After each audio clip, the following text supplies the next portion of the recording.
ماشین سرده، اینو بندازم سریع‌تر گرم شه.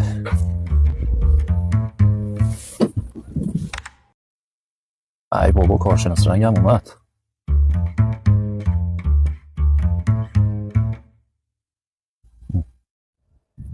این چیه اینجا؟ ای بابا کی اینو گذاشته؟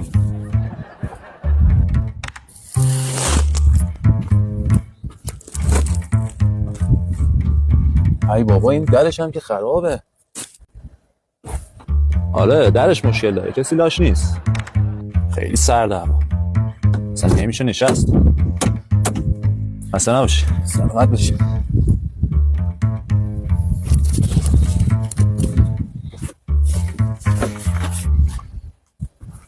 در رو ببند دیگه.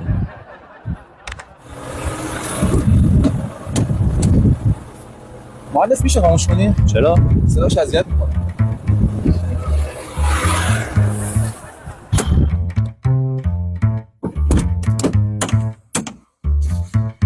مهندس میشه جابجا کنی؟ دیگه چرا؟ زیر کابل برق دستگاه تاثیر میذاره.